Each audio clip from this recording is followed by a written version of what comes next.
Celebrating its 50th year of classical concerts at the foot of the Tetons, the Grand Teton Music Festival this year commissioned an original piece for orchestra, 20 minutes of music celebrating the landscapes that have inspired hikers and climbers and skiers and nature lovers for centuries, including the composer, Jennifer Higdon.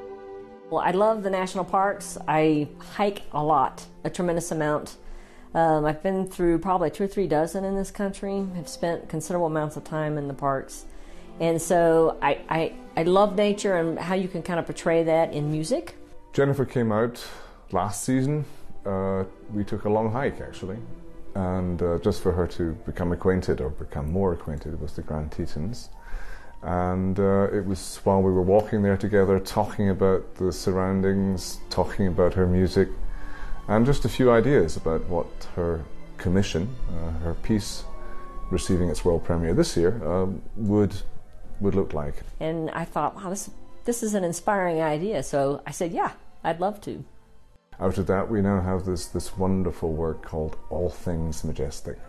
If you look at measure 42. But a wonderful new work isn't as easy as pulling out a Beethoven score.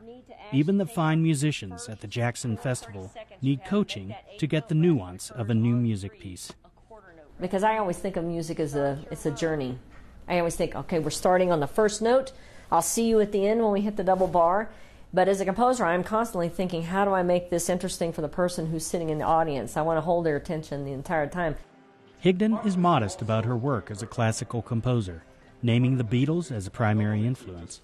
But in fact, she's becoming a world-renowned artist and a recent winner of a Grammy for a recording of a percussion piece and a Pulitzer for a violin concerto.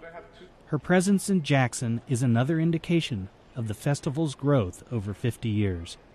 It's a remarkable institution, a remarkable orchestra, comprising the finest orchestral musicians in the country. I have been music director here at the festival since 2006. I inherited a superb instrument, and I have been as committed as any previous music directors to giving both the musicians and the audience a balanced, challenging, entertaining, exuberant program. And the festival orchestra is as unique as its location. Older music festivals like Tanglewood feature one established orchestra. But the Grand Teton Festival draws musicians from different orchestras all over the world. And all of these players come and play for a number of weeks here together. In other words, it's like a music camp, except for the finest players in the country. It really is an extraordinary dynamic, and many of us come here to this music festival specifically to be rejuvenated, reinvigorated, and in some ways it's a Peter Pan of orchestras that refuses to grow up.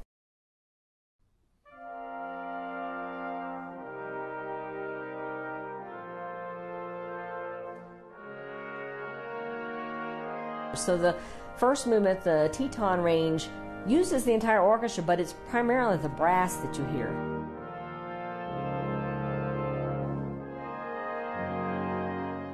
And then I thought, well, you know, Snake River, wind players can really play these runs, like a snake moving. And so I thought, all right, I'll use the orchestra, but I'll also just highlight basically the winds.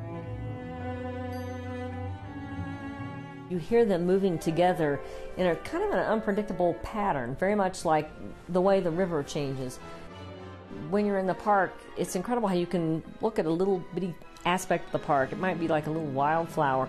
And then when you look up, you've got the entire mountain range there. So I tried to make a movement that was about little details, but also a giant picture when you pull back. Trying to figure out how to do that in a 20-minute work of music was an interesting challenge. And I think we pulled it off, but you know, I never know. As the person who created it, I'm always like, well, I'll check with the audience. We'll let them decide.